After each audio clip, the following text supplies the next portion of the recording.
Yang pertama, data umat Islam di Indonesia itu sekarang ada sekitar 240 juta. Banyak Pak, 240 juta dari 277 juta penduduk Indonesia. Itu ekuivalen dengan 86,7%. Lagi-lagi ketika membaca data ini, ya informasi, tidak perlu disikapi berlebihan.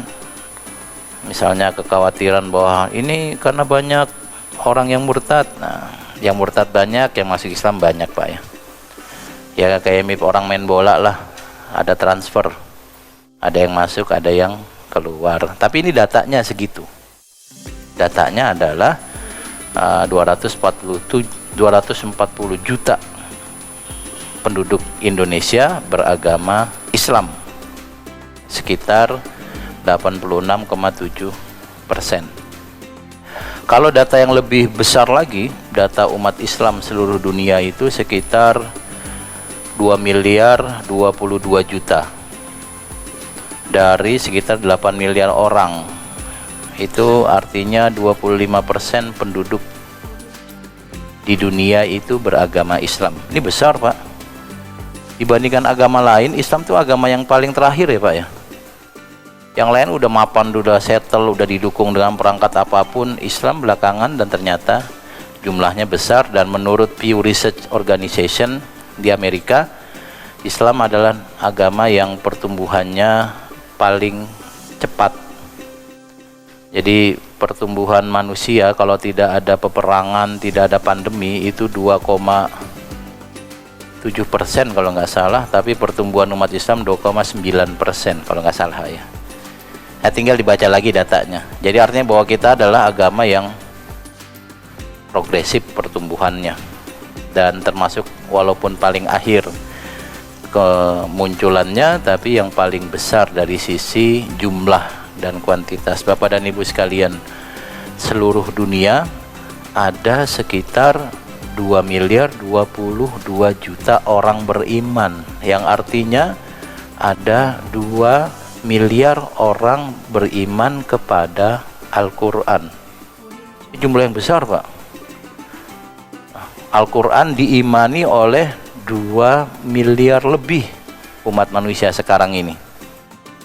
Nah, berbeda dengan kitab suci agama lain, ini lagi-lagi Bapak boleh setuju boleh tidak, dan saya kira kalau di sini si jamaah semua setuju karena kita kan relatif sama Pak ya. Tapi kalau nanti ada saudara-saudara agama lain yang tidak setuju, ya kita diskusi. Jadi kitab suci yang ada di dunia ini itu yang otentik cuma Al-Quran Pak. Yang otentik tidak berubah hanya Al-Quran. Jadi apa yang kita baca di masjid ini itu sama dengan yang dibaca di masjid di Amerika, di masjid di Papua, di masjid di Gunung Kidul, di masjid di Malaysia, sama persis Pak. Ah, saya pernah dengar orang bacaannya beda Pak. Itu bukan Qurannya beda, dia emang salah baca. Itu banyak banget, kalau di masjid ini juga ada yang salah baca. Tapi Qurannya sama. Dan apa yang kita baca sekarang itu sama persis dengan yang diterima oleh Nabi Muhammad SAW. Persis sama. Tidak ada perubahan, tidak ada penambahan. Saya ngomong begini karena ya paling tidak saya kan dosen dalam tafsir Pak ya. Lumayan, sudah 20 tahunan secara formal menjadi. Jadi tahulah betapa Al-Quran itu sangat otentik. Bahkan orang seperti Sir William Muir, itu orientalis, dia bilang Al-Quran adalah satu-satunya kitab suci yang otentik, satu-satunya, tidak ada perubahan. Kalau nanti ada yang bilang ada Pak beda di Syiah, itu Qurannya beda, itu sudah dibuktikan tidak ada bedanya. Katanya ada penambahan surat, kan katanya Pak.